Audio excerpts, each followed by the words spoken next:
One question. One answer. A life changed forever. The night Clara arrived at the ranch, the sky was the color of bruised peaches, soft orange fading into purple, and the wind carried the sharp scent of dry grass and coming cold. She stood at the edge of the long dirt driveway, her shoes worn thin, her coat borrowed and too big, her courage hanging by a thread. She hadn't planned to come here. Life had simply narrowed, option by option, until this was the only road left.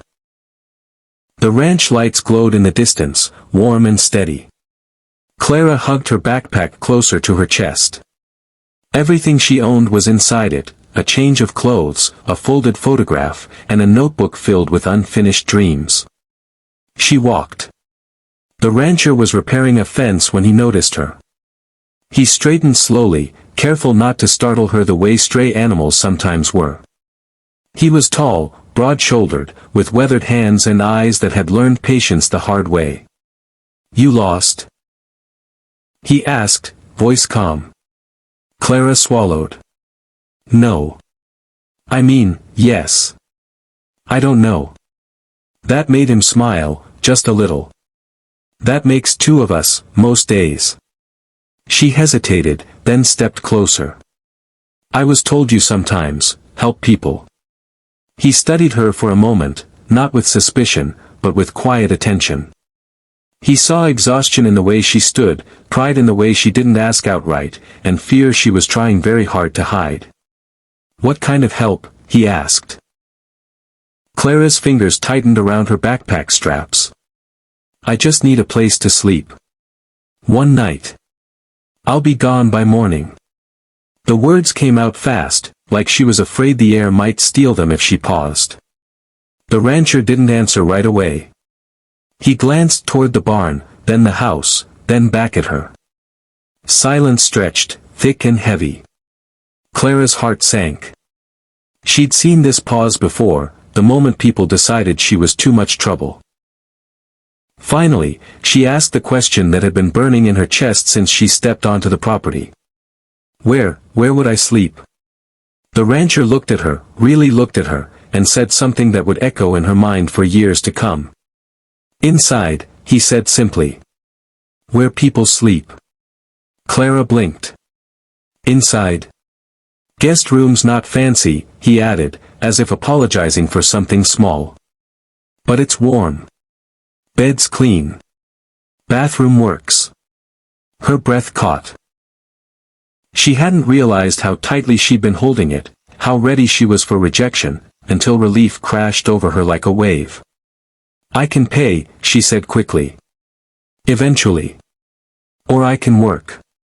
I'm good at cleaning. And cooking. And..."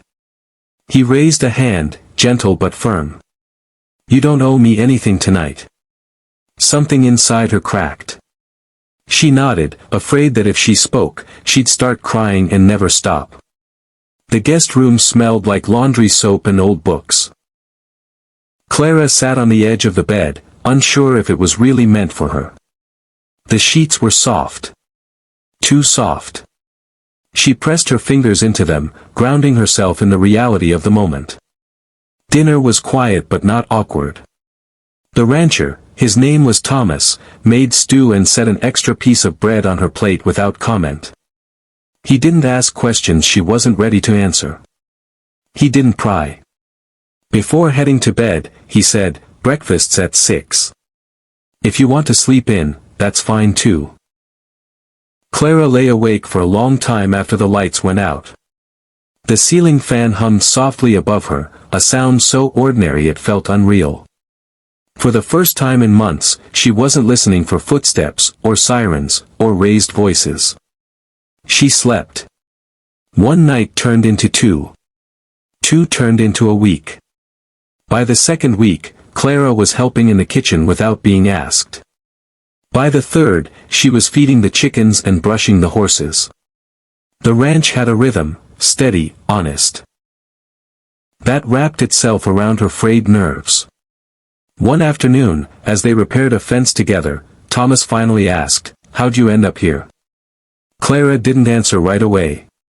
Then, quietly, she said, life happened faster than I could keep up. She told him about losing her job when the company downsized. About the landlord who wouldn't wait. About friends who meant well but had limits. About nights spent counting cracks in unfamiliar ceilings. Thomas listened without interruption.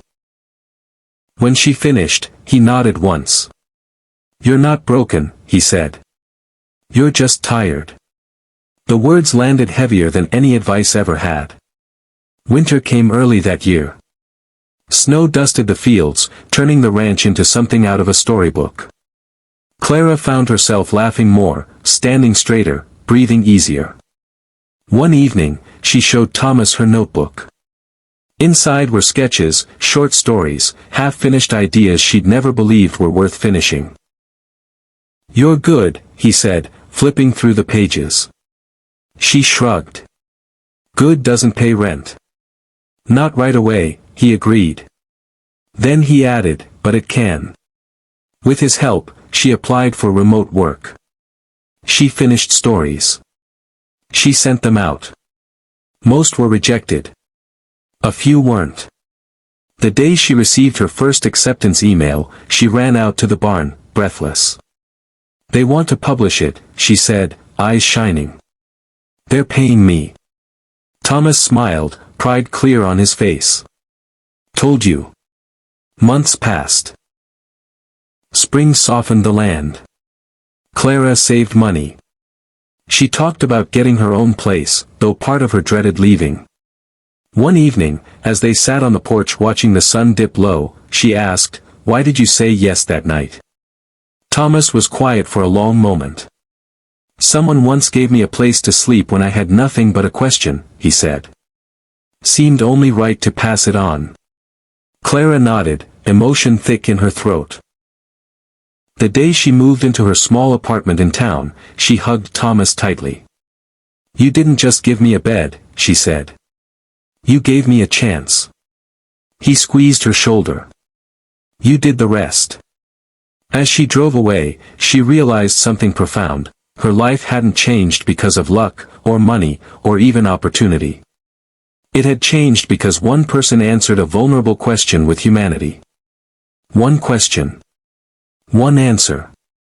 A life changed forever.